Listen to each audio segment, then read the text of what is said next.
Dounia Bouzar est anthropologue du fait religieux. Elle a fondé en 2014, avec d'autres experts, le Centre de prévention contre les dérives sectaires liées à l'islam, le CPDSI. De 2014 à 2016, elle a été mandatée par le ministère de l'Intérieur pour transmettre sa méthode de désembrigadement aux cellules anti-radicalité des préfectures. Jeudi 21 mars 2019, Dounia Bouzar était à la librairie Ombre Blanche pour un débat autour de son ouvrage « Français radicalisés, enquête », paru aux éditions de l'Atelier. La rencontre était animée par René Duclos et avec la présence de Dominique Bons.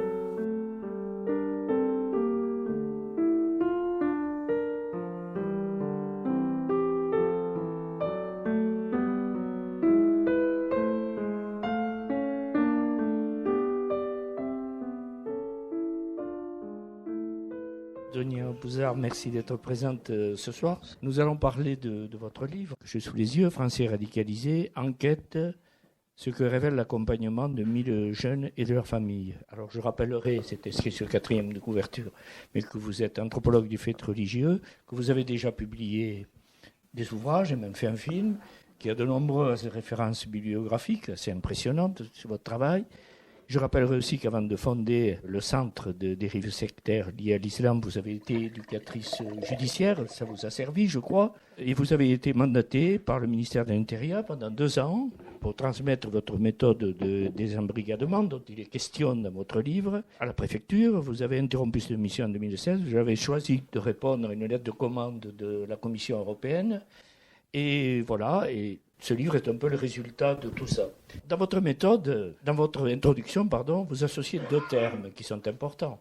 Vous en parlez tout à l'heure. Il s'agit de prévenir et d'éviter le risque djihadiste pour des jeunes captés ou susceptibles d'être captés par cette idéologie. D'une certaine manière, il s'agit donc de relever un défi.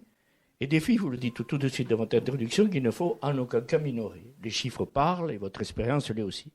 Alors, ce qui est important, et on va le découvrir tout au long de votre livre, c'est de partir des données de terrain, des individus, de savoir qui ils sont, de connaître leur milieu, leurs attentes, leur profil, et prendre la mesure d'un terme important qu'on va retrouver tout au long de votre livre, qui est la trajectoire du risque, une sorte de parcours de risque qui peut les mener au passage à l'acte violent. Alors, si on devait résumer, je voudrais vous interroger là-dessus, ce serait mieux connaître pour pouvoir agir d'une certaine manière, déconstruire le caractère manipulateur et mensonger de ce mythe djihadiste pour pouvoir désidéologiser ces jeunes. Est-ce que c'est comme ça qu'on peut présenter votre projet ? Bonsoir à tous, merci beaucoup.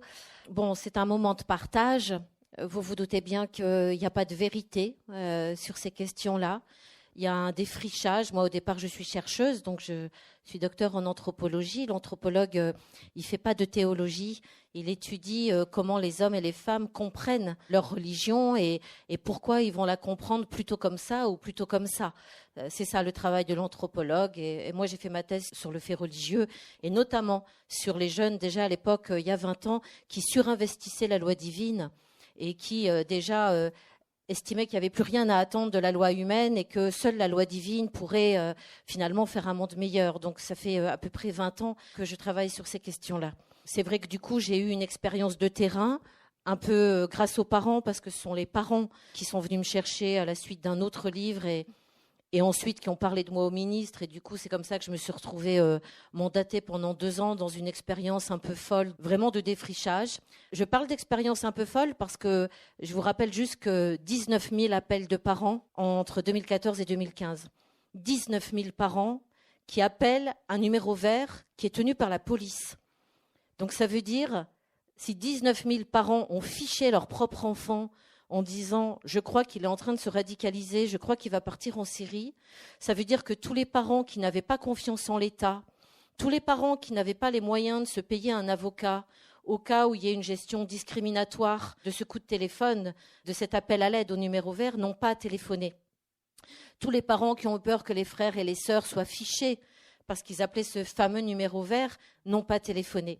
Donc 19 000 appels, c'est une explosion qui nous tombe dessus et qui est un symptôme. Parce que je vous rappelle que l'Italie, l'Espagne, les Anglais, les Allemands, il n'y a que les Belges qui proportionnellement ont été touchés comme nous. Mais ce discours qui disait aux jeunes viens avec nous, avec la loi divine, tu vas voir, on va faire un monde meilleur, il y aura la justice, il y aura la solidarité, il y aura la fraternité, il y aura l'égalité. Avec la loi humaine, on ne peut rien faire, mais avec la loi divine, on fera tout. Ce discours-là, il a fait autorité sur énormément de jeunes français et pas sur d'autres jeunes en Europe, pas autant. Bien sûr, il y a eu des Chinois, des Japonais, des Maghrébins, des pays de l'Est. Tout le monde a été touché. La filière djihadiste, elle a été internationale. Mais en France, on a été particulièrement touché. Ce qui veut dire qu'un discours, pour faire autorité, c'est qu'il fait sens. C'est-à-dire que si vous êtes parent, vous le savez. Pour faire autorité sur un adolescent, vous ne lui dites pas « réveille-toi, il n'y a rien à faire ». Il faut qu'il y ait du sens dans la demande. Il faut qu'il ait quelque chose à faire. Donc, le discours djihadiste, s'il a touché autant de jeunes chez nous, c'est que quelque part, il y avait déjà une suspicion de crédibilité des interlocuteurs politiques. Je ne vais pas vous faire un dessin, on le voit aujourd'hui. La question de est-ce qu'on peut faire confiance à un interlocuteur politique? Est-ce qu'on peut faire confiance dans notre démocratie? C'était quelque chose qui était déjà une vraie interrogation, puisque un discours qui arrive comme ça et qui dise il n'y a plus rien à attendre de personne ici, mais nous, on a la solution, on se veut solution. Il fallait bien qu'il y ait déjà une petite vulnérabilité. Bon, ça c'est pour juste vous présenter le cadre. Moi, il se trouve que j'ai pris ces 1000 premiers jeunes qui voulaient partir. Ce sont des jeunes qui n'avaient pas combattu, que j'ai eu en charge avec mon équipe, puisque du coup, on a été mandaté pour construire une grosse équipe. Une équipe pluridisciplinaire, bien sûr, et on a pris en charge les 1000 premiers jeunes qui voulaient rejoindre la Syrie. Je voudrais juste dire un mot du processus de radicalisation, parce que sinon, comme disait Camus, mal nommer les choses, c'est rajouter au malheur du monde. Et je voudrais qu'on soit clair. Déjà dans les chiffres, je voudrais juste rappeler que le rapport de Ciotti, ce n'est pas les chiffres de Dounia Bouzard, c'est les chiffres de Ciotti. L'Assemblée nationale, 2015, c'est 49% de convertis. Vous voyez, Dominique Bons, son fils a été embrigadé dans l'un des premiers en 2013 et elle ne croit pas en Dieu, elle est de famille athée. Des Dominique Bons, il y en a 49% qui sont soit catholiques, quelques juifs, pas beaucoup, mais il y avait 5% de familles de confession juive et des gens qui ne croyaient pas en Dieu. Ça veut dire quoi? Ça veut dire que il y a une grande différence entre Al-Qaïda et Daesh. Pourquoi? Parce que Al-Qaïda n'avait pas de territoire et Daesh avait un territoire. Et du fait qu'il avait un territoire, il a voulu peupler ce territoire. Et pour peupler ce territoire, il a affiné ce qu'on appelle la façon d'embrigader les jeunes, les motifs d'engagement. C'est-à-dire qu'on a vu que Daesh avait des agences de communication dans chaque pays qui étudiaient les dysfonctionnements des discours politiques et des discours médiatiques adressés à la jeunesse. C'est-à-dire qu'on n'embrigade pas un Japonais comme on embrigade un Belge, comme on embrigade un Marocain, comme on embrigade un Algérien. Ce n'est pas du tout les mêmes motifs qui sont présentés aux jeunes. À la fin, c'est la même chose. Quand les journalistes vont interviewer les djihadistes, ils disent tous la même chose. D'ailleurs, ils récitent 2-3 versets du Coran et ils présentent ça comme un produit religieux.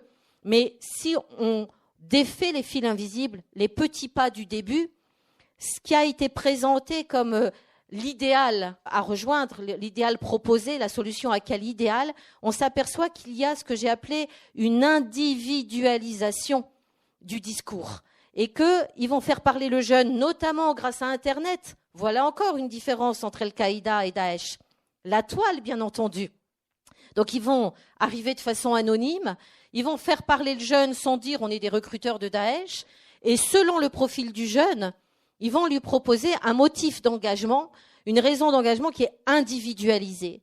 C'est-à-dire que le jeune qui s'est fait contrôler 100 fois, qui avait vécu des discriminations, qui est le seul dans son immeuble à avoir bac+5 et pas avoir de travail, ils vont pas lui proposer le même idéal que la fille qui habite dans le 16e arrondissement, qui fait des études de médecine et qui a besoin de faire un métier humanitaire. La famille athée, ils vont pas dire la même chose que la famille musulmane, qui vont pas dire la même chose que la famille catholique. C'est-à-dire qu'ils arrivent à tenir compte de la culture de la famille, du niveau social, des dysfonctionnements du pays, des dysfonctionnements des discours médiatiques et politiques du pays, et ils vont savoir aller toucher là où ça fait mal, là où il y a une vulnérabilité, pas forcément une vulnérabilité d'ailleurs, là où ça fait sens pour le jeune. Alors c'est ça que j'ai beaucoup travaillé dans ce livre, c'est-à-dire que j'ai eu accès, parce que le premier papa qui est venu me voir, que Dominique connaît bien, c'était un gendarme. Il avait mis des micros sur l'ordinateur de sa fille, et donc j'ai pu avoir accès aux conversations entre la fille et les personnes qui étaient en train de la mettre en rupture. Donc c'est aussi grâce aux parents, c'est pour ça qu'aujourd'hui je venais à Toulouse, et je voulais absolument que l'une des premières mamans qui nous a aidés à comprendre qu'est-ce qui avait été dit à son fils puisse venir, puisqu'elle est toulousaine et qu'elle a fondé une association Si Rien Ne Bouge, qui est là pour aider les autres familles. Je ne pouvais pas faire la conférence et expliquer les choses de manière intellectuelle comme ça, désincarnée, alors que ce sont les parents qui m'ont tout donné pour comprendre le processus. Alors si je dois dire 2 mots de ce processus, la première chose, c'est une approche émotionnelle. C'est-à-dire que le discours djihadiste, le discours radical, on peut dire le discours radical parce que ça concerne toutes les formes de radicalité, y compris les néo-nazis qui montent aussi de l'autre côté. C'est un discours qui utilise ce qu'on va appeler une approche émotionnelle anxiogène. C'est-à-dire qu'ils vont faire peur aux jeunes, notamment avec la théorie complotiste, pour que le jeune perde sa confiance dans l'humain, de manière générale. Alors, c'est très, très bien fait. Il y a plusieurs étages. On n'a pas le temps d'en discuter des heures ce soir, mais il faut quand même nommer les choses parce que si une prévention doit être mise en place, c'est quand même travailler sur ces discours anxiogènes où finalement le jeune se dit « tous les adultes me mentent ». On me ment sur tout, sur les médicaments, sur les vaccins, sur les produits pharmaceutiques, sur les désherbants. Il y a toujours un mélange de vrai et de faux dans ces vidéos. Tout n'est pas faux du tout. Le Roundup, c'est eux qui l'ont dénoncé bien longtemps avant. Monsanto, absolument, absolument. Tu te rappelles, on avait découvert ça dans les vidéos de Daesh. Donc, il y a toujours un mélange de vrai et de faux. Donc, tout le monde me ment. Puis ensuite, vous arrivez avec les liens YouTube, de lien YouTube en lien YouTube, à l'étape supérieure qui vous dit c'est pas que des adultes qui te mentent. Ce sont des sociétés secrètes qui tirent les fils, basées en Israël, qui sont là pour garder le pouvoir pour elles, garder la science pour elles et qui veulent vous endormir. Donc en fait, ce sont elles qui ont inventé le HIV, qui ont inventé les virus, Ebola, qui organisent le chômage, on monte d'un cran. Puis le 3e étage, elles mettent des signes subliminaux partout. Donc Coca-Cola, ça veut dire nos mecs à l'envers, partout, dans les publicités, dans les clips vidéo, en fait.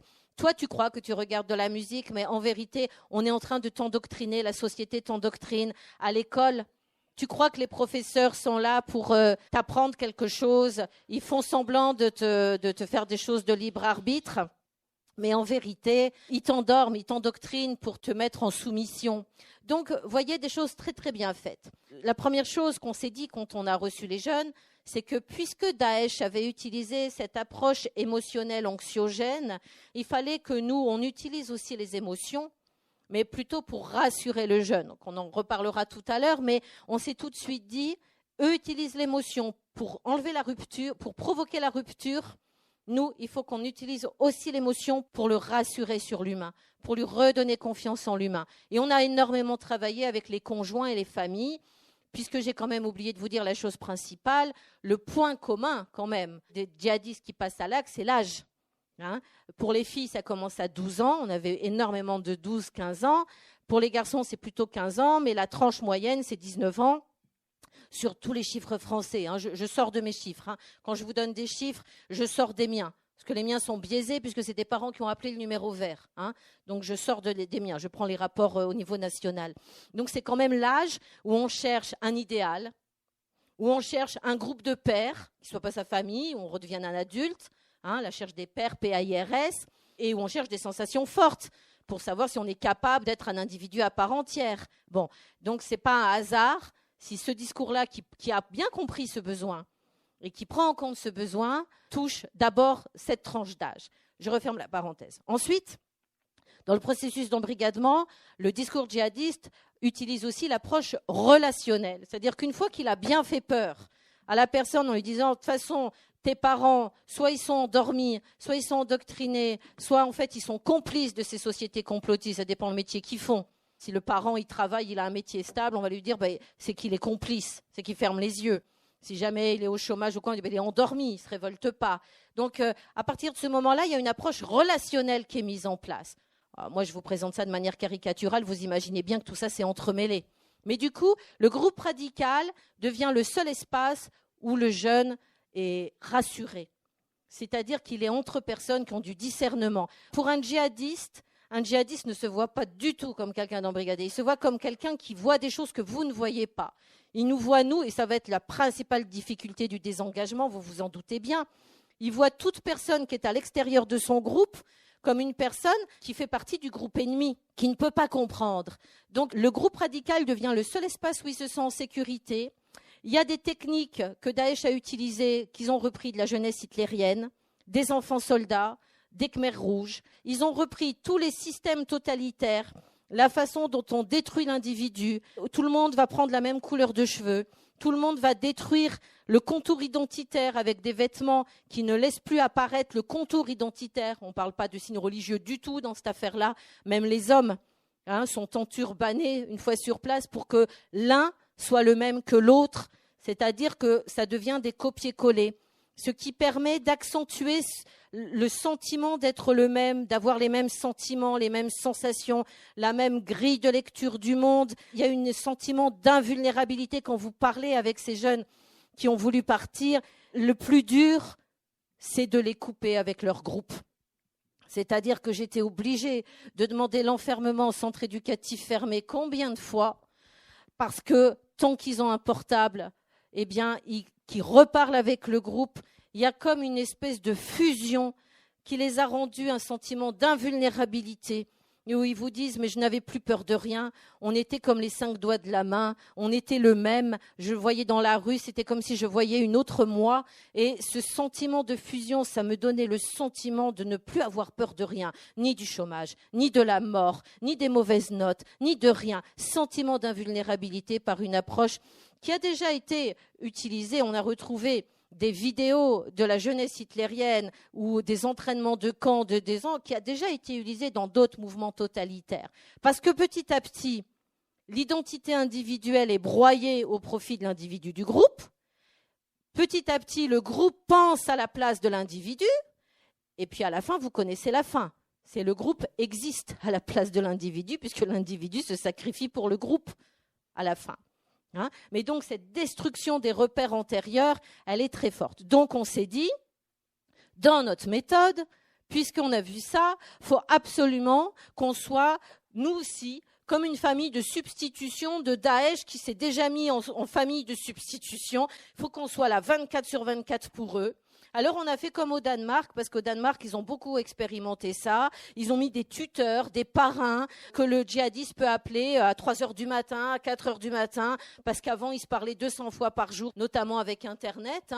Et donc, ils pouvaient nous appeler, pouvaient dire « je vais retourner, j'ai envie de retourner, mes sœurs me manquent, je n'en peux plus, c'est la grande solitude, c'est la période grise, je vais crever, je peux pas, je suis obligée d'y retourner ». Ben non, on était là, on était très coucounants, on était très, très fusionnels avec eux. On s'est dit « il faut qu'on soit un espace transitionnel entre Daesh et le monde réel et les institutions, si vous préférez ».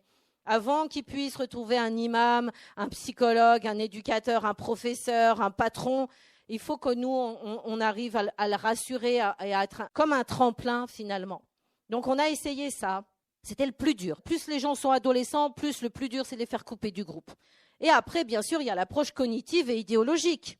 C'est-à-dire qu'une fois que vous avez bien fait peur aux jeunes, une fois que vous lui dites qu'il ne peut plus faire confiance en personne, sauf dans les radicaux, eh bien, vous lui proposez un motif d'engagement adapté à son idéal, comme je l'ai dit, et vous lui proposez une solution compensatoire, dysfonctionnelle, à cette dégénération du monde que vous avez détaillée sous toutes les coutures.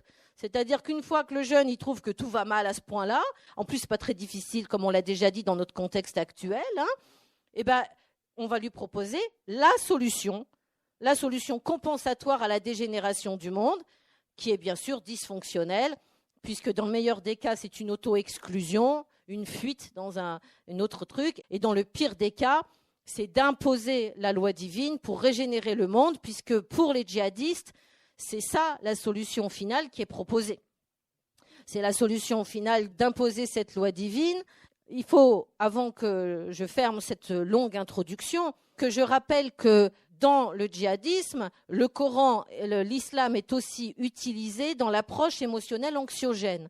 C'est-à-dire les néo-nazis, moi j'ai beaucoup de comparaisons que j'ai faites avec des jeunes qui sont maintenant dans le néo-nazisme, notamment au Canada, et c'est exactement la même approche émotionnelle avec la théorie complotiste, sauf que le djihadisme, le discours djihadiste, entre guillemets, parce que le djihad normalement c'est pas tuer tout le monde, mais je mets des guillemets à l'écrit, le discours djihadiste utilise aussi le principe d'unicité divine de l'islam pour faire peur aux jeunes. Alors je m'explique parce que c'est un vrai débat.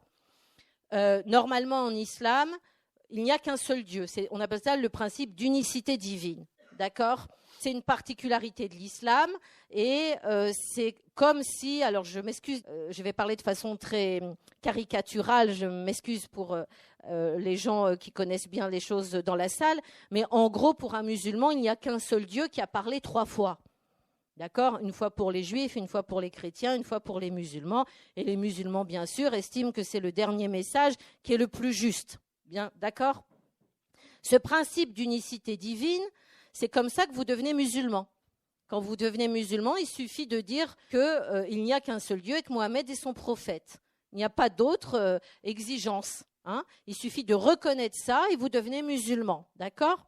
C'est un autre débat, la question de pourquoi la conversion est aussi facile, c'est encore un autre débat. Ce que je veux vous dire, c'est que l'unicité divine en islam, elle est très importante. Et tous les mouvements radicaux vont faire croire aux jeunes, pour renforcer leur peur, que tout ce qui est lié à la culture, tout ce qui est lié à l'humain, ce serait une entrave à l'unicité divine.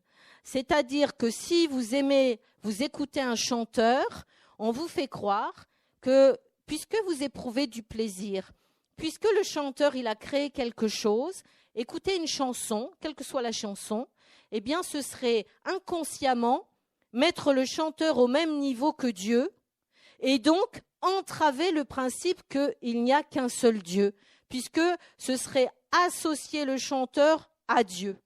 Ça s'appelle faire du shirk en arabe, faire de l'associationnisme si vous préférez. On lui fait croire aussi ça pour l'image, que s'il regarde une image, ce serait comme s'il reconnaît le dessinateur ou le caméraman ou le photographe comme quelqu'un qui est au même niveau que Dieu. On lui fait croire ça pour les footballeurs. Il ne peut pas non plus aller au football ou aimer un footballeur parce qu'on appelle ça une idole. Ils vont lui dire, mais regarde, c'est pas pour rien qu'on appelle ça des étoiles, les footballeurs. C'est parce qu'en fait, on reconnaît qu'ils sont au même niveau que Dieu. Donc, ce discours va tellement faire peur aux jeunes qu'il lui enlève l'accès à la culture. Et ça veut dire que la radicalisation passe non seulement par la désaffiliation, c'est-à-dire on le coupe avec sa famille, puisque le groupe radical devient le substitut à la famille, mais en plus de ça, ça passe par une désincarnation.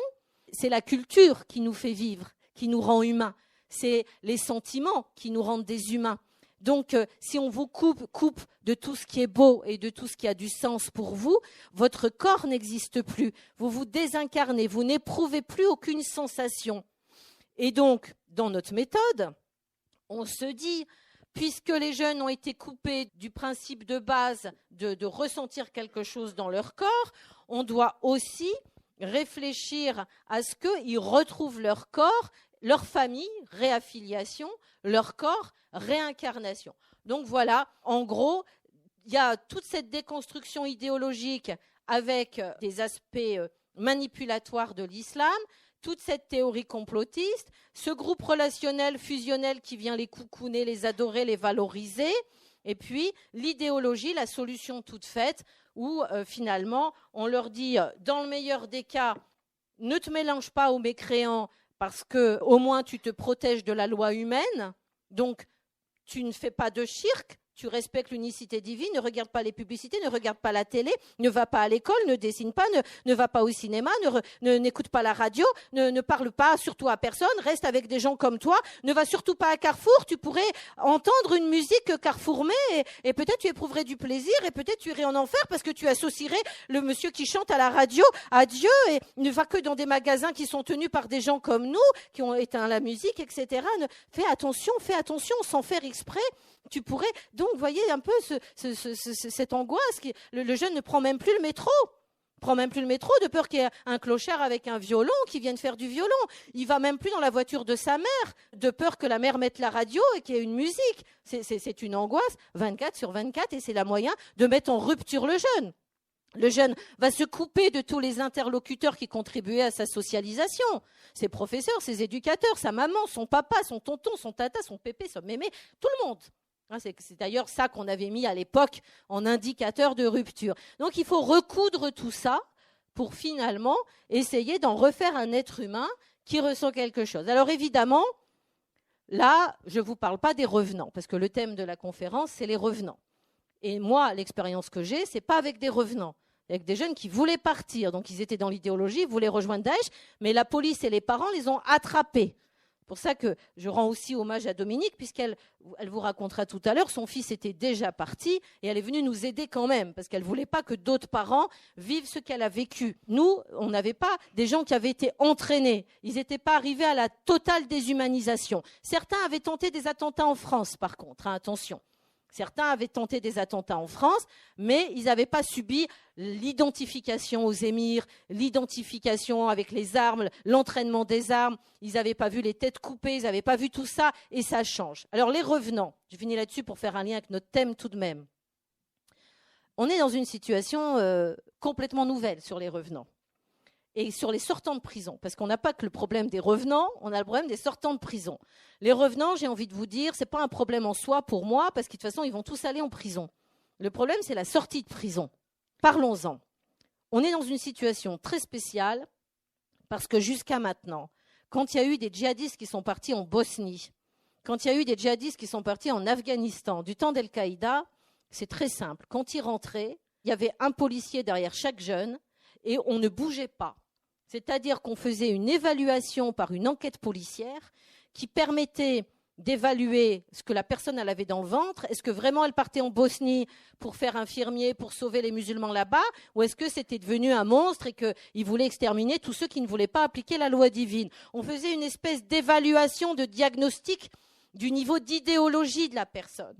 Est-ce que c'est quelqu'un à qui on a promis un idéal humanitaire qui revient parce qu'en fait, il se rend compte qu'il n'y a aucun humanitaire, ni en Bosnie, ni chez Daesh, etc.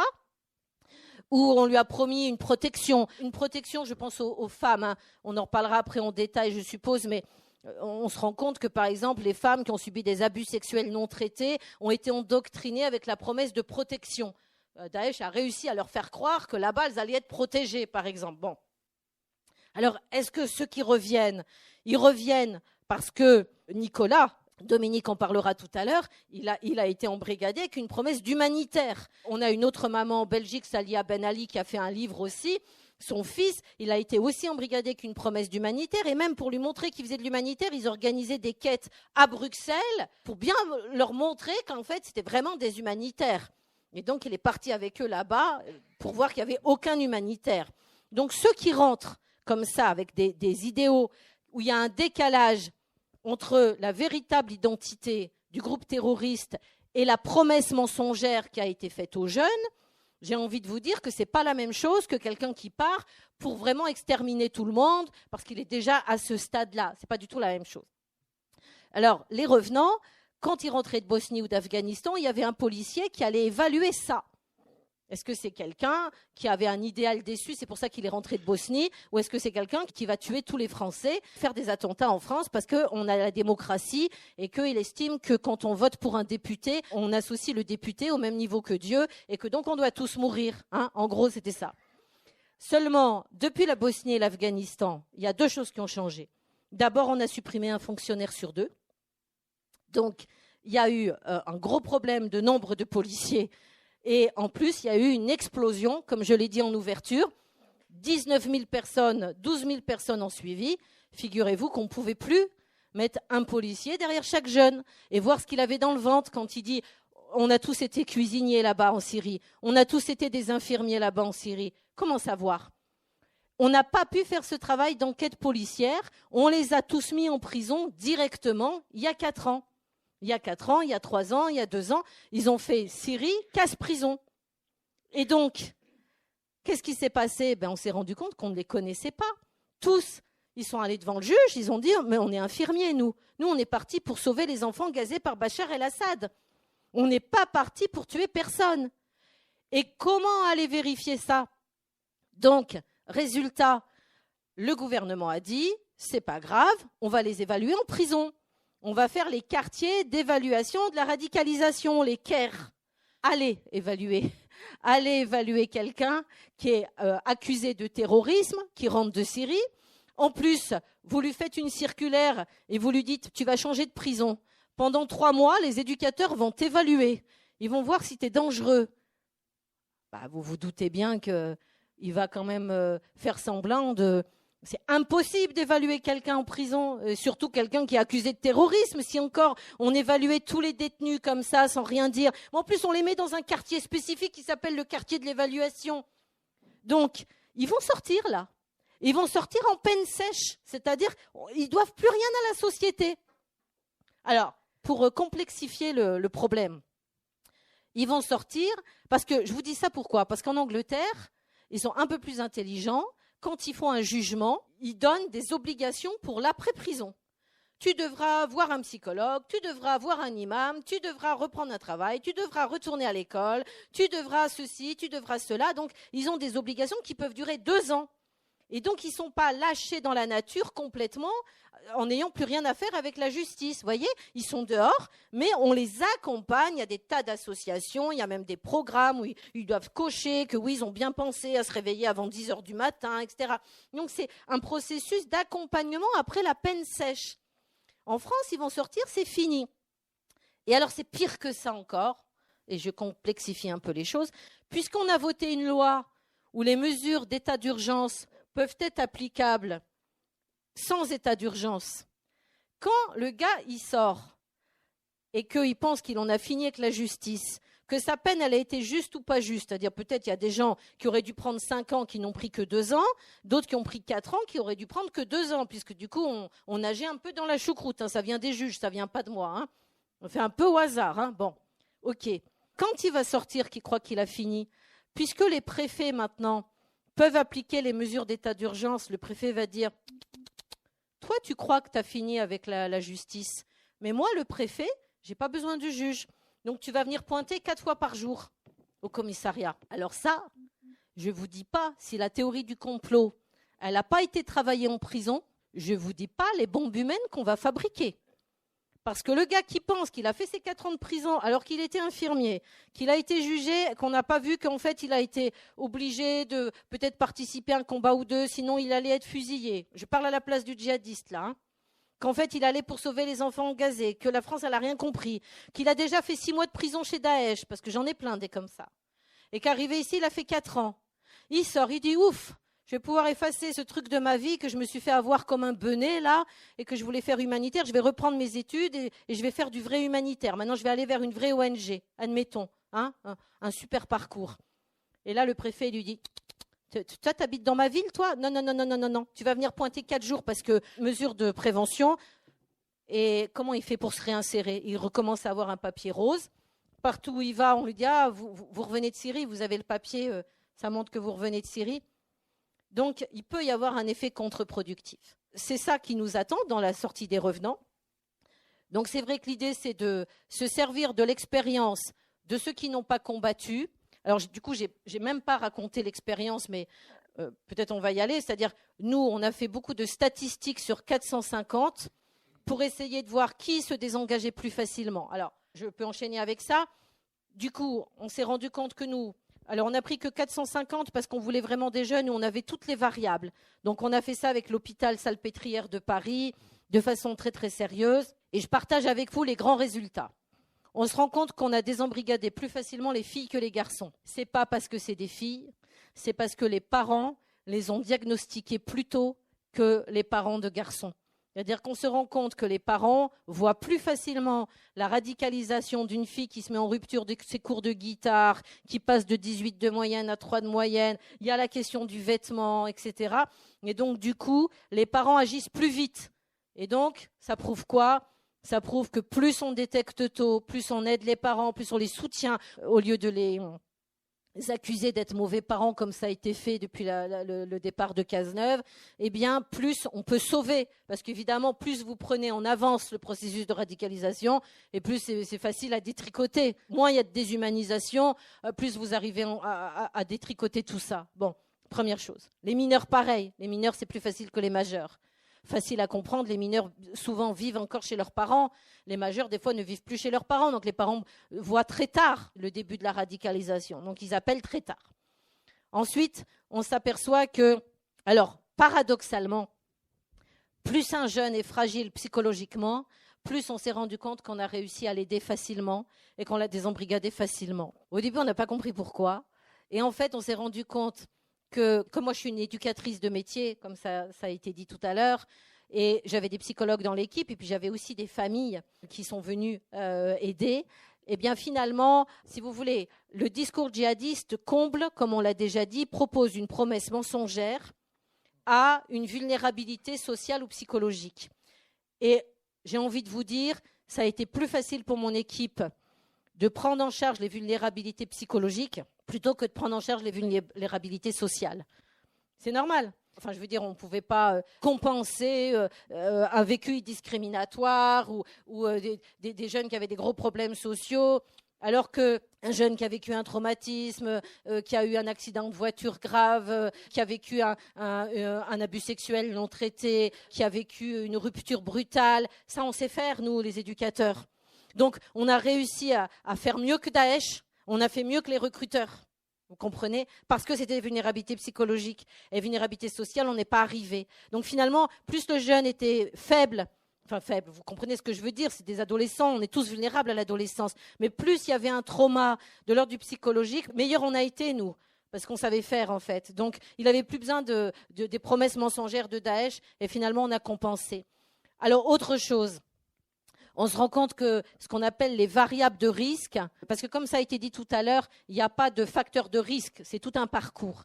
Mais si on doit dégager vraiment les choses qui reviennent, les jeunes le plus en risque, c'était les jeunes qui connaissaient physiquement quelqu'un de radicalisé. Quand ce n'est pas que par Internet, c'est beaucoup plus difficile de l'en sortir. Souvent, ils s'endoctrinent entre eux.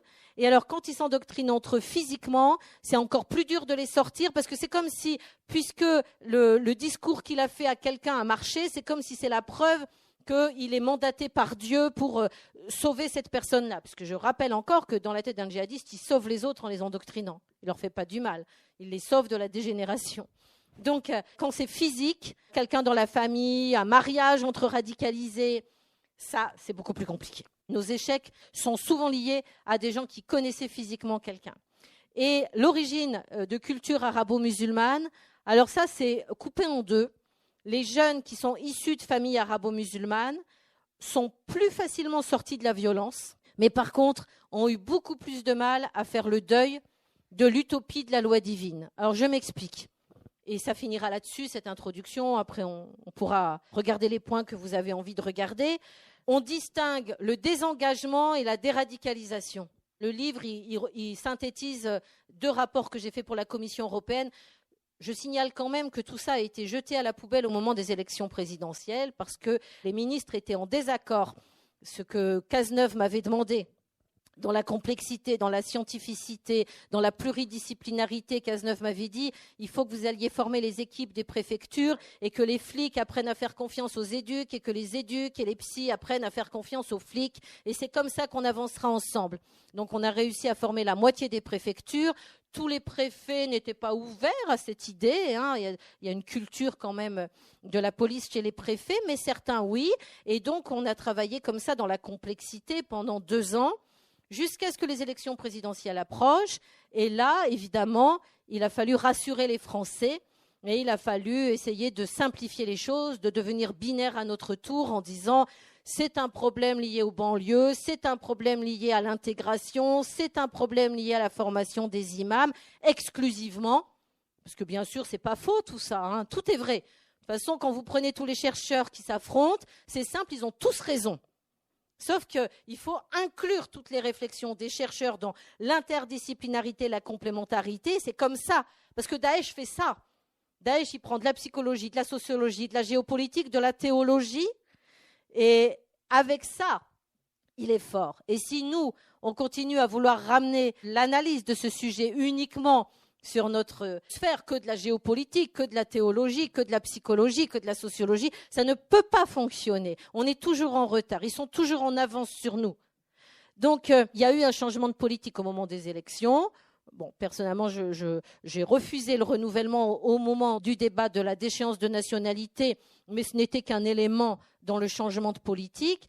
C'est comme si on faisait croire à tous les Français que c'était un problème de double nationalité et d'immigrés et qu'on reliait la question du djihadisme à l'immigration, alors qu'on avait dans les chiffres pratiquement 98% de Français, donc 49% de convertis, donc de gens qui n'avaient même pas d'histoire migratoire. Donc, je ne pouvais pas rester dans ce mensonge national. Je crois qu'on peut appeler un chat un chat. L'origine arabo-musulmane, curieusement, et ce sera le sujet de ma prochaine recherche, j'espère que je trouverai un peu d'étudiants là-dessus, curieusement, les jeunes qu'on avait, qui avaient une transmission de la culture arabo-musulmane, se désengageaient de la violence plus rapidement. Alors, qu'est-ce que ça veut dire désengager ? Voilà, je voulais finir là-dessus. Désengager, c'est le jeune qui, de lui-même, réalise le décalage entre son idéal, donc être meilleur, être utile, être protégé, avoir un monde où tout le monde a le chauffage gratuit, avoir un monde où il n'y a pas de pauvres, avoir un monde où il n'y a pas de racisme. Donc son idéal, sa recherche d'idéal, la promesse de Daesh, donc il réalise le décalage entre sa recherche d'idéal, la promesse de Daesh et la réalité du projet d'extermination de Daesh. À tous ces niveaux, il réalise ce que les psys appellent la dissonance cognitive, c'est-à-dire qu'il y a un décalage. Bon, en gros, que la promesse était mensongère, si vous préférez. D'accord ? Ça, c'est le désengagement, c'est-à-dire qu'il dit, finalement, je ne partirai pas chez Daesh parce qu'ils disent qu'ils sont des musulmans, mais c'est des terroristes qui veulent exterminer tout le monde, qui n'appliquent même pas l'islam comme il faut. Donc, je fais le deuil de mon groupe violent et je fais souvent le groupe de la violence aussi. Ça, c'est le désengagement. Mais le jeune, il continue à croire que seule la loi divine peut régénérer le monde corrompu par la loi humaine. Donc pour moi, c'est des moitiés d'échecs et des moitiés de réussites. Pour les préfectures, ils me les comptent dans les réussites, ceux-là. Mais moi, en tant qu'éducatrice, tant que le jeune n'a pas compris, parce que qu'est-ce que ça veut dire pour moi, déradicaliser ? Pour moi, déradicaliser, ça veut dire que le jeune, non seulement il a compris que la promesse était mensongère et que le groupe était mensonger, mais en plus de ça, il a compris que ce qu'on lui présentait comme la loi divine n'est quand même qu'une interprétation humaine. Parce que l'interprétation, elle est toujours le fruit d'une expérience au monde. Parce que l'interprétation, elle est toujours le fruit d'une expérience humaine. J'interprète ma religion à partir de ce que je suis. J'interprète ma religion à partir de ce que je vis. Tout ça, c'est de la subjectivité humaine. C'est comme quand je lis un texte de Victor Hugo. Je le lis à 6 ans, je le lis à 20 ans, je le lis à 60 ans. Le texte, il n'a pas changé. Mais moi, le sens que j'ai dans le texte de Victor Hugo, ce n'est pas le même parce que je suis un autre. Et donc, ça dépend de mon expérience au monde. Et ça, c'est un niveau où ça demande du temps. Moi, j'ai des vieux repentis de 35 ans qui m'ont dit « Je ne comprends que maintenant que la loi divine, c'est toujours une production humaine. Et là, c'est une production éminemment politique puisque c'est des groupes qui veulent prendre le pouvoir politique. » Mais voyez, ça demande du temps. C'est ça que j'appelle déradicaliser. Moi, c'est le bout du processus. Donc voilà un petit peu peut-être qu'on peut maintenant... je me tais.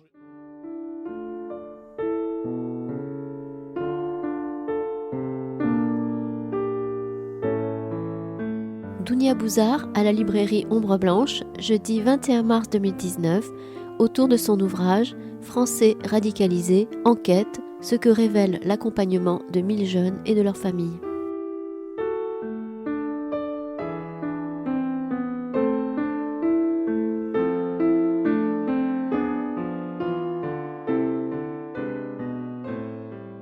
En réfléchissant au concept et au concept de radicalisation, il y a un philosophe qui m'est cher, John Dewey, qui parlait de démocratie radicale. Alors, ma question est simple, c'est que, est-ce que, finalement, ces jeunes surfent sur des promesses qui n'ont pas été tenues, en particulier, notamment la promesse républicaine, sur un environnement économique qui est absolument désastreux. Il suffit de regarder le chômage des jeunes dans la communauté européenne, je vous la fais courte, sur un État pénal qui a pris la place de l'État social aujourd'hui, c'est une pénalisation de la question sociale. Sur un autre paramètre qui me paraît aussi très important, c'est qu'on ne juge plus les gens sur leurs actes, mais sur leurs projets et sur leur comportement. Et sur un autre élément qui me paraît extrêmement important que vous soulevez, c'est la dialectique ami-ennemi. Finalement, elle n'est pas nouvelle, cette dialectique ami-ennemi. Carl Schmitt en parlait déjà, il est énormément cité. C'est facile aussi de surfer sur le vide démocratique, sur l'absence de promesses démocratiques, et sur le fait que ce pauvre contrat social, excusez-moi de vous le dire, nous propose guère de choses à ces jeunes, puisque quand on lit les contre-engagements, entre guillemets, est-ce qu'on peut passer sous silence la déshérence de certaines familles dans des banlieues, la déscolarisation, l'absence d'égalité et la faillite, ou enfin le désengagement de l'État-providence. On ne peut pas dissocier tout cela de l'environnement économique, social, de la crise qui se pérennise. Alors la crise, disait Revaud-Dallon, elle a bon dos parce qu'une crise qui n'en finit pas, ce n'est plus une crise.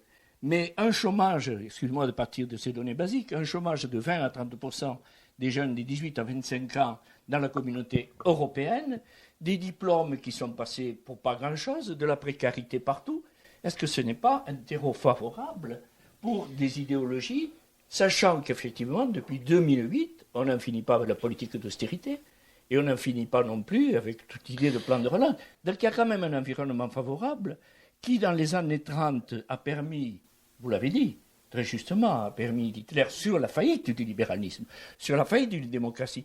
Et vous l'avez dit, les jeunes sont condamnés à s'inventer eux-mêmes. Alors comment peut-on s'inventer soi-même quand on n'est pas, effectivement, quand on est dans des situations de vulnérabilité? J'ai envie de dire que la situation que vous venez de décrire est telle que ça a atteint la fiabilité de tous les interlocuteurs politiques et des institutions.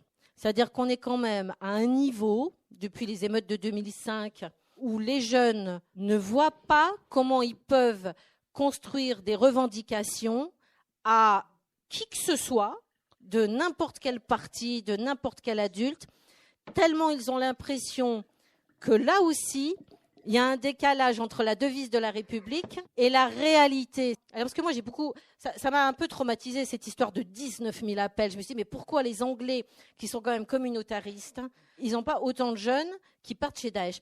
Et en fait, après, je me suis dit, mais nous, on présente l'égalité comme accessible, comme le présent, comme un fait. Et on n'arrive pas à dire l'égalité, la fraternité, la solidarité, c'est un objectif de la République. Notre devise, c'est un objectif, mais aujourd'hui, on n'y arrive pas. On n'arrive pas à laisser des espaces où les jeunes peuvent dire « je vis des injustices, je vis des discriminations, que ce soit le quartier, que ce soit tout ce que vous voulez ». C'est comme si on était victimaire à chaque fois qu'on veut reconnaître un dysfonctionnement politique entre la promesse et la réalité. C'est comme si on avait un discours qu'on n'était pas vraiment républicain, qu'on n'était pas vraiment démocratique, ou il faut faire attention à elle, ou il faut se méfier, etc. C'est comme si on était suspect de dire, mais on adhère complètement à cette devise républicaine, mais on voudrait juste dire que là, dans mon quartier, ben non d'une pipe, elle n'est pas là, la devise, que ce soit pour des histoires sociales, des histoires de stigmatisation, de préjugés, enfin quand même. Bon, c'est pire que ce que vous avez décrit, c'est-à-dire ça atteint, je veux dire, les théories complotistes, c'est facile pour elles de venir dire ne fais confiance à aucun adulte. Parce que j'ai quand même des jeunes qui vivaient dans le 16e arrondissement, qui étaient à Janson de Sailly, qui disaient dans leurs lettres, quand elles partaient à Daesh, j'ai grandi avec une petite cuillère en argent dans la bouche, maman, mais maintenant je me dois de sauver les enfants gazés par Bachar el-Assad. Donc des gamins qui avaient voyagé partout, il n'y avait pas que des gamins pauvres dans les gamins qu'on a aidés. Mais par contre, leur point commun, c'était de plus faire... Ils ne voyaient pas qui pouvait voter, ils ne voyaient pas comment la démocratie pouvait s'organiser. Peut-être maintenant, je voudrais que Dominique puisse faire son témoignage, parce que quand on incarne cette souffrance qu'on a vécue, et je lui laisse raconter son histoire de sa place. Bon, pour moi, c'était un peu différent, parce que mon fils a été un des premiers qui sont partis en Syrie. C'est vrai qu'il est parti avec son demi-frère en mars 2013 en Syrie, prétextant un voyage en Thaïlande. Ça aussi, on dissimule tout, on dit rien aux parents. La preuve, c'est qu'une semaine avant son départ, Il avait laissé pousser sa barbe qui partait dans tous les sens. C'était un blondinet aux yeux bleus. Il n'avait pas une barbe comme ça, ça c'est sûr. Mais une semaine avant de partir, il s'était bien arrangé la barbe. Ça voulait dire, bon, comme ça, on ne te reconnaît pas. Voilà, tout dans la dissimulation. Maintenant, moi, quand ils sont partis, tous les deux, bon, ils sont morts la même année, en 2013. L'un est décédé au combat et l'autre, il est mort dans une opération kamikaze. Il n'y avait pas à l'époque le numéro vert, par exemple. C'est venu juste après. J'avais fait appel à la police en disant, voilà, moi je suis complètement perdue. Mon fils s'est converti à l'islam en 2010. Pendant un certain temps, ça s'est très bien passé. J'étais même ravie qu'il se soit converti parce que bon, il est devenu à rendre service à tout le monde. Il a arrêté de fumer des joints. Il a arrêté de fumer carrément la cigarette. Non, mais c'est important de le dire. Et du jour au lendemain, il a tout arrêté. Et je me suis dit, waouh, autant ça m'a choqué au départ, moi qui suis athée, Dounia vous l'a dit, autant là j'étais époustouflée, quoi. Je me suis dit, ma foi, si ça lui fait du bien, pourquoi pas, quoi. C'est son choix de religion, il a le droit de choisir s'il veut, quoi. Donc au départ, voilà, j'ai trouvé que c'était bien. Et puis le temps passant, j'ai remarqué des propos bizarres. Je disais, mais qu'est-ce qu'il me raconte là? Je comprends rien, quoi. Si tu crois pas en Dieu, tu iras pas au paradis. Moi, il me faut une jeune fille voilée, vierge et tout ce que vous voulez. J'essayais de mon côté de faire au mieux, sans savoir ce qui allait arriver, forcément, quoi. Et je disais, mais attends, c'est pas parce qu'une fille n'est pas vierge au mariage qu'elle n'est pas sérieuse. Il faut arrêter un peu, quoi. Ce qui était important aussi, que tu as dit il n'y a pas longtemps, c'est que tu penses que quand il a été kamikaze, il ne savait pas.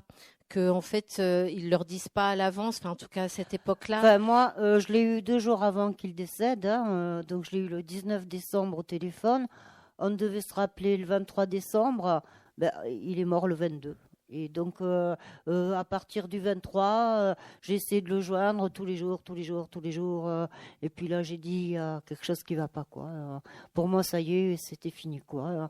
Et le 2 janvier, je reçois un SMS de Syrie en m'annonçant la nouvelle. Voilà. Alors qu'il t'avait donné rendez-vous au téléphone. Un rendez-vous le 23. Ouais, donc voilà. tu as toujours suspecté qu'il ne savait pas qu'il allait Moi, je pense qu'on l'a dit au dernier moment pour pas qu'il change d'avis. Parce que bon, c'est vite fait, vous savez que vous allez mourir, mais ils leur apprennent à aimer la mort. C'est un truc de fou, quoi. Oui, mais ça, c'est le processus de double déshumanisation. Complètement. C'est déshumaniser soi-même et déshumaniser les victimes. Ouais. Et il y a autre chose d'important dans ton histoire, c'est qu'en fait, elle était engagée dans les Restos du Cœur et qu'elle faisait aussi de l'humanitaire. Et au début, il voulait lui ressembler et il disait tout le temps, moi j'ai besoin d'être utile. Et c'est comme ça aussi qu'ils lui ont dit, mais ta mère, les Restos du Cœur, c'est rien du tout. Si tu veux vraiment faire de l'humanitaire, viens avec nous. Et ça, j'ai beaucoup de mamans qui étaient des mamans engagées dans l'humanitaire. C'est comme s'ils repèrent les jeunes qui avaient besoin d'être utiles et d'avoir un rôle. Et vraiment, je sais que ça a été... beaucoup de gens ont rigolé avec ça en disant mais non, ils savaient qu'ils ne faisaient pas d'humanitaire. C'est pas vrai. Pendant très longtemps, ils avaient des vidéos mais très très bien faites où vous voyez les enfants gazés qui agonisent pendant des heures et des heures. Puis avec le YouTube, vous passez d'une vidéo à l'autre. Moi, quand je forme les gens, puisque mon métier c'est quand même la formation et la recherche au départ, quand je passe des millimètres de ces vidéos parce que je sélectionne les passages pour pas traumatiser ni les psychologues, ni les éducateurs, ni les policiers qu'on forme, les gens pleurent alors que c'est des secondes. Et les jeunes, ils étaient galvanisés par ces vidéos qui passent d'un lien et l'autre et toute la nuit.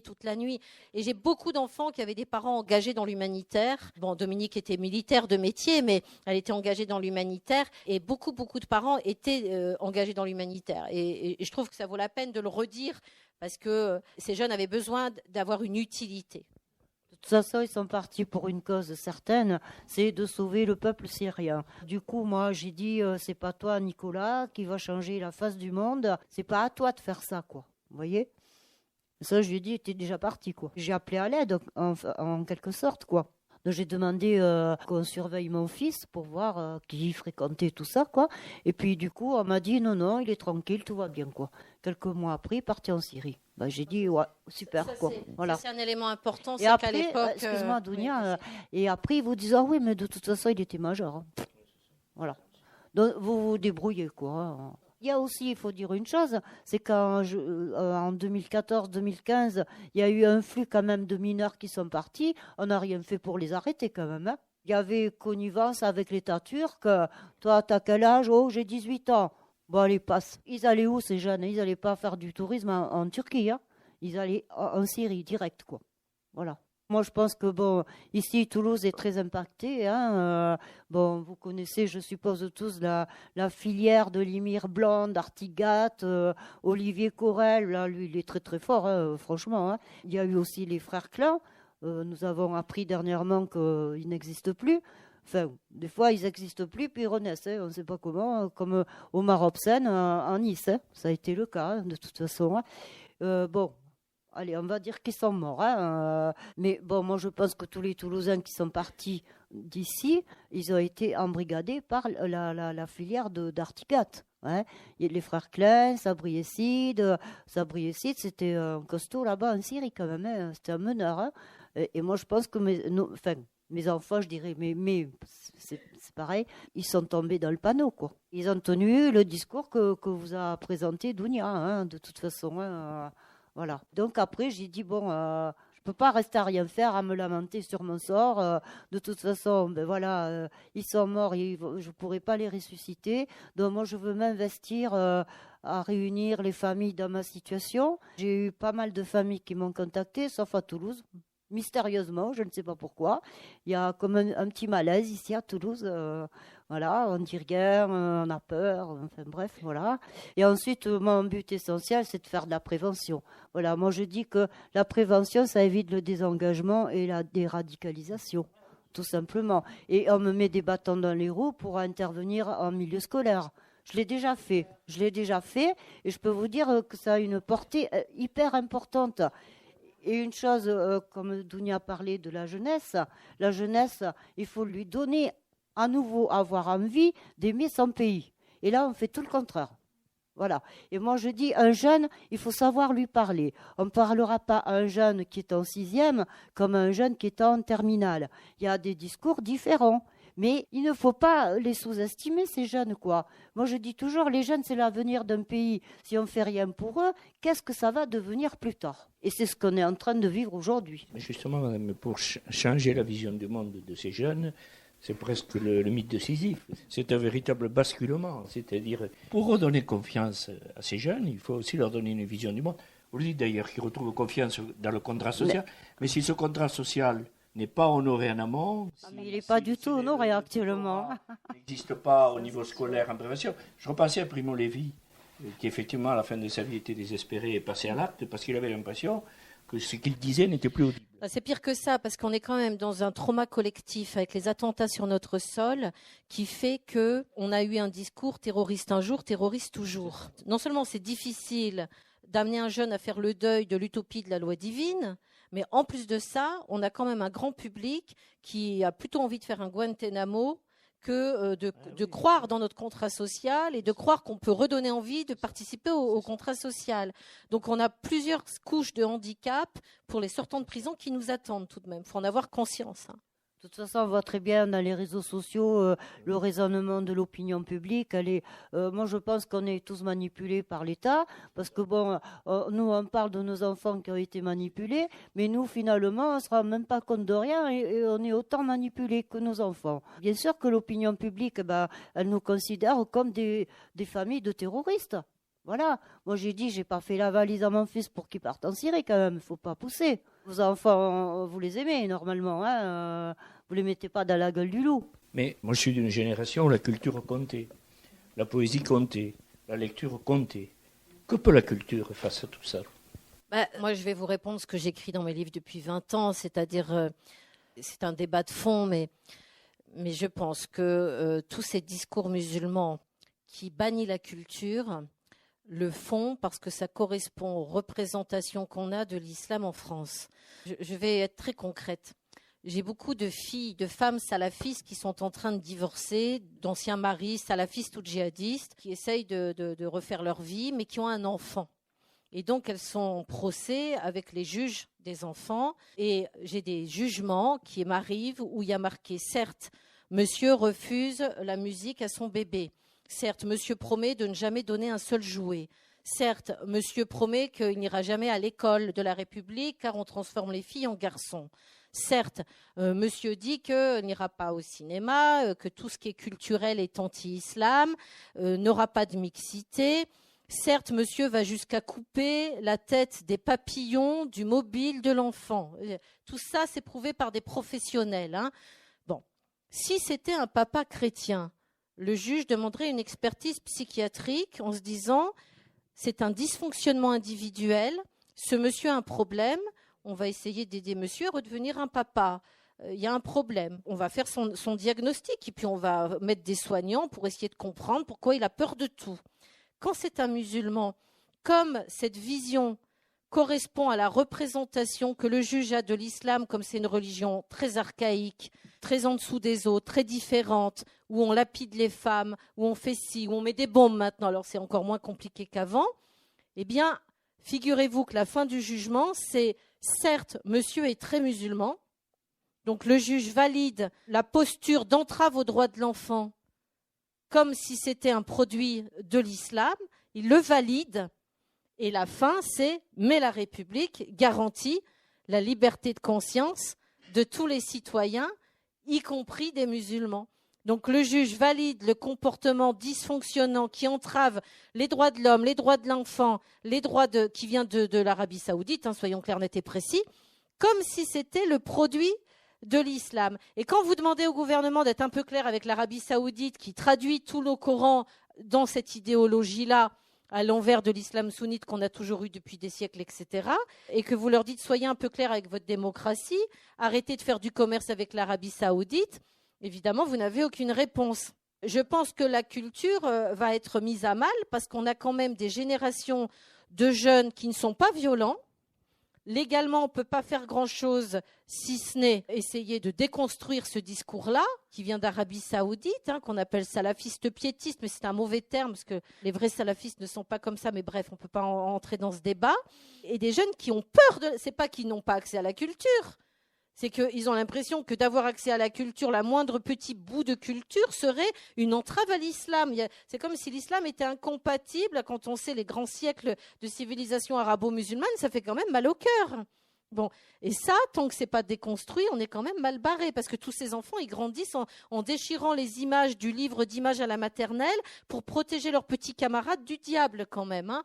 Moi, je suis sollicitée par des instituteurs qui disent « je fais quoi ?» Parce que si jamais je le punis, sa maman va l'enlever, il va aller dans une espèce d'école parallèle. Et si je le garde, il a tellement peur que ses petits camarades aillent en enfer parce qu'il y a des images de chevaux dans le petit livre, qu'il fait ça parce qu'il aime ses camarades pour le moment, il les protège. Donc, quelle posture d'institutrice je peux prendre pour déconstruire ça ? C'est un vrai travail à part entière, hein, je peux vous le dire. Hein. Nos sociétés ont donc un problème avec le religieux, dont on ne sait pas quoi faire, en définitive. Hein. Oui. On a le sentiment qu'effectivement, l'islam, c'est tabou. Soit on considère que c'est évacué, soit on considère que c'est un danger. Mais dans tous les cas, l'étude du phénomène religieux, dans l'enseignement en général, est totalement occultée aujourd'hui. Oui, mais il y a eu le rapport de Régis Debray, il y a je ne sais plus combien d'années maintenant. Enfin, je veux dire, tout ça, il restait lettre morte. Il y a eu Harkoun qui demandait aussi à des universités qui travaillent sur la réforme. On a des réformateurs musulmans extraordinaires qui n'ont aucune place. Enfin bon, en tout cas, merci de vos échanges. Merci à vous, madame. Merci beaucoup. L'association de Dominique, elle s'appelle Si rien ne bouge, agissons. Si vous connaissez des familles ou des professeurs qui auraient besoin de témoignages ou d'un petit peu d'aide.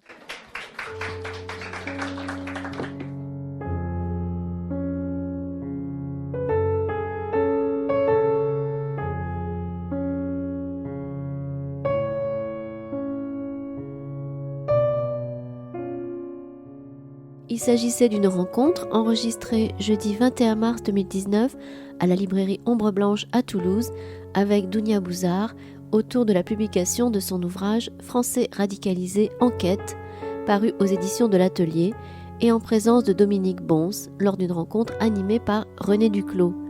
Dounia Bouzard a aussi publié Comment sortir de l'emprise djihadiste, prix de l'essai L'Express, et également Ils cherchent le paradis, ils ont trouvé l'enfer, et La vie après Daesh, tous parus aux éditions de l'Atelier.